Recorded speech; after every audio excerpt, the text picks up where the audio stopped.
back. Once again, welcome back to Atreyu News. More from Red State Watcher. Rachel Campos-Duffy just dropped a shock and awe truth bomb on the media about Hillary Clinton. TV personality Rachel Campos-Duffy just dropped the truth all over the media and its ongoing feud with our president. Media did everything they could to elect Hillary Clinton, and it didn't work. Well, we all remember that. Barack Obama, all the media stations like the mainstream garbage media, all the banks, all the international leaders, everybody was against Trump, and he won. What does that tell you? There's something special happening here. This is the new Renaissance. Yeah, and there's another poll that came out that said that they trust Donald Trump more than the media. And this is why. I mean, comparing the poisoning of journalists by Putin to mean tweets to Chris Cuomo or whatever it is that they're upset about that he did to journalists is just outrageous. Look, Donald Trump says about the media all the things that we think about the media, and they're angry because he now has the biggest bully pulpit in the world to do it. Look, what the media needs to do is if they want to be treated more fairly and nicer by Donald Trump, they ought to try doing it themselves. I think what we're seeing here, Eric, is just anger. They did everything they could to elect Hillary Clinton, what you're doing? And it didn't work. You know what you So true. They literally did everything. And I still remember when Trump first started running, they would have like whole talk show, like BS talk shows on CNN, whatever, dedicating like 20-30 minutes to just saying Trump can't win, Trump can't do this, Trump can't do that. It's like, how embarrassed would they, like if I was on CNN and I was that wrong, I'd probably just choose another profession. How could I look at myself after that? How embarrassing for them. Breaking. Look at the shocking twist in the upcoming George Zimmerman interview. Remember Black Lives Matter when it first had started? Well, this is the guy that killed one of the black people, and they blamed it on white supremacy. Does this guy look white to you? But that doesn't matter, because that goes against the narrative. It doesn't matter if this guy was black as the ace of spades. They would still say it's white supremacy. George Zimmerman will be interviewed on February 26th by Researcher, and top 10 questions with the highest bounty on them will be answered by George Zimmerman with no contingencies whatsoever. Well, that's interesting. February 26th of 2017 will be the 5-year anniversary of the day that Neighborhood Watch volunteer George Zimmerman finally fatally shot Trayvon Martin in self-defense. It will also be the day that the Researcher team sits down with George Zimmerman for an exclusive video interview, but there's a catch. We won't be deciding the questions we ask him. The questions we ask George Zimmerman will all come from you, the people. Well, that's really good, eh? Right. George Zimmerman will answer the top questions with the most money contributed to them. Yeah, the most money contributed, of course. Follow the money. As counted by contributions to this Researcher bounty.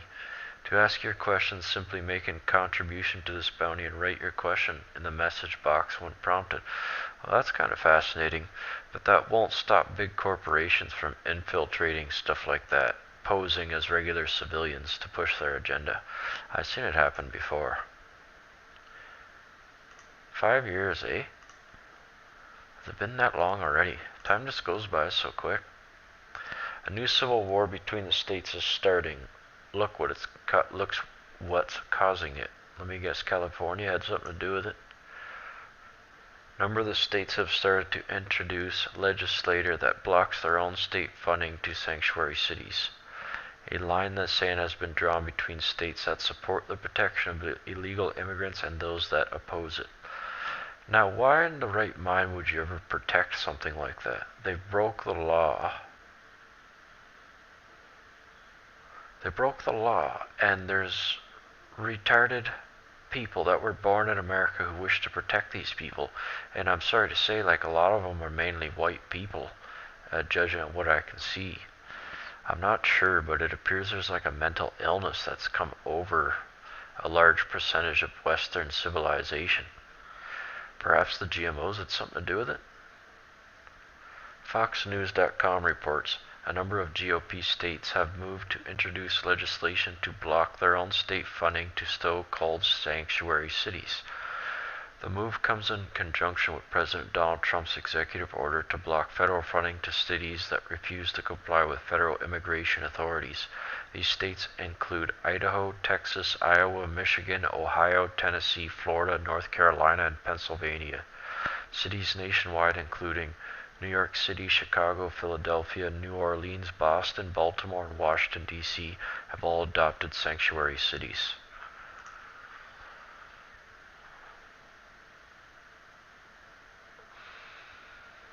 Well, it was said that if Hillary had won, it'd be World War III, but if Trump had won, it'd be Civil War.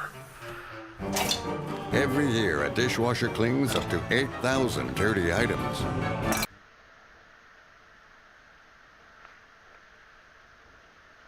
Well, about a half a dozen states are making moves to deny their own funding to sanctuary cities. Texas being one of them. It just passed a bill that would require police to hold anyone in custody until ICE can verify their immigration status. So, is this the future of fighting illegal immigration? The Lieutenant Governor of Texas, Dan Patrick, joins us now. Lieutenant Governor, thanks very much for joining us this morning. Tell us what you're doing. Oftentimes think of denying of federal funding, not state funding. What is Texas doing as it pertains to sanctuary cities? Well, our sanctuary city bill that we did pass this week will deny funding to our cities that refuse to follow the Constitution and follow the law. We have one particular sheriff, Sheriff Hernandez in Travis County, who has doubled down multiple times and saying, I'm just going to ignore what the state of Texas says and what the president and the federal government says and what the Constitution says. So we had to take action. Not only will we deny funds, but we have in our bill the opportunity for civil penalties and criminal penalties. After all, just because you may be in law enforcement, if you break the law and refuse to protect our country and put your city at risk, you should be subject to those repercussions, and whether it's civil or criminal. You know, I agree. It's about time the line in the line in the sand had been drawn. It's time to choose sides. There's obviously a division within the country, but I mean, we're on the right side of history here, where we want life, not death. So we'll have the momentum with us.